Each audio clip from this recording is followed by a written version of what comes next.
কালো বিড়ালটা। বিকেলের রোদটা তখনও গ্রামের গাছপালার ভেতর দিয়ে ঝিকমিক করছে। ছোট্ট এক গ্রাম, নাম হরিপুর। এখানে খুব বেশি লোকজন নেই, কিন্তু যে জন আছে তারা সব একে অপরকে চেনে। গ্রামের উত্তর প্রান্তে ছিল একটা পুরনো পোড়োবাড়ি। মানুষ বলে ওই বাড়িতে একটা কালো বিড়াল থাকে, আর সেই বিড়ালটা নাকি আসলে ভূত। লোকেরা বলতো ওই বাড়ির কালো বিড়ালটা দিনের বেলায় যেমন শান্ত, রাত নামলেই তার চোখ জ্বলজ্বল করে। কেউ চোখে চোখ রাখলে আর ফেরে না। অনেকে হাসাহাসি করত, কিন্তু যারা রাতে একবার ওই বাড়ির পাশ দিয়ে গিয়েছে তারা আর কখনো কিছু বলেনি, শুধু চুপচাপ হেঁটে চলে যায়। একদিন গ্রামের নতুন স্কুল মাস্টার সুজনবাবু হরিপুরে এসে উঠলেন। শহর থেকে এসেছেন, ভূতপ্রেতে বিশ্বাস করেন না। গ্রামের ছেলেমেয়েদের পড়াতে এসেছেন, থাকার জন্য একটা ছোট ভাড়া বাড়ি পেয়েছেন ওই পোড়োবাড়ির একদম সামনেই। একদিন সন্ধ্যাবেলায় তিনি খেয়াল করলেন একটা কালো বিড়াল বসে আছে তার জানালার পাশে। চকচকে চোখ, গভীর দৃষ্টি। সুজনবাবু হেসে বললেন, কি রে, ভূতের বিড়াল, আয় আয়, আমি তোকে দুধ দেব।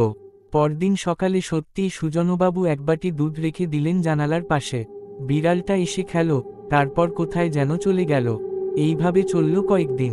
বিড়ালটা প্রতিদিন আসতো, দুধ খেয়ে তার কিছুক্ষণ বসে থাকত।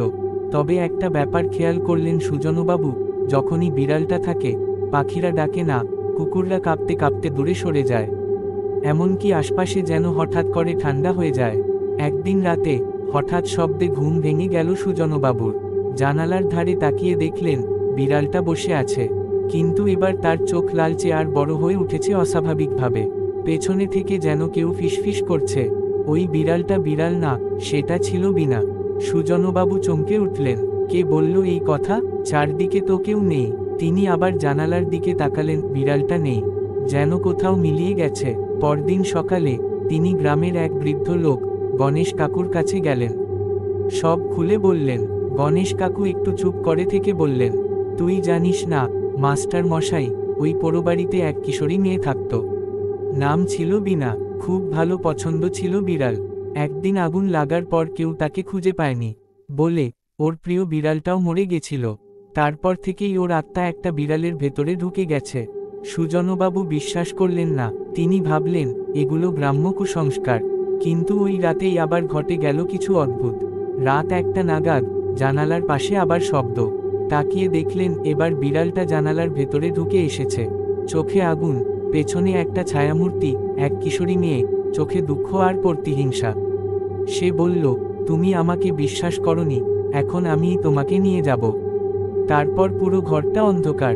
ঘড়ির কাঁটা থেমে গেল, বাতাস নিঃস্ব শব্দ করে চলতে লাগল। সকালে গ্রামের লোকজন যখন সুজনবাবুর খবর নিতে এল, দেখল ঘরের দরজা খোলা, কিন্তু ঘরে কেউ নেই। শুধু জানালার ধারে এক বাটি দুধ আর তার পাশে পায়ের আঁচড়ের দাগ, একটা বিড়ালের, কিন্তু সে দাগ সাধারণ নয়, যেন আগুনে পুড়ে যাওয়া পায়ের ছাপ। সেই থেকে হরিপুরে কেউ আর পোড়োবাড়ির দিকে তাকায় না, কেউ জানালার পাশে দুধ রাখে না। আর মাঝে মাঝে গভীর রাতে দেখা যায় এক কালো বিড়াল ধীরে ধীরে হেঁটে যায় রাস্তা ধরে, তার পেছনে এক মেয়ের ছায়া, চোখে দুঃখ আর এক অশরীরী আকুতি। আমাদের গল্পটি ভালো লাগলে আমাদের চ্যানেলটি সাবস্ক্রাইব করে দিবেন।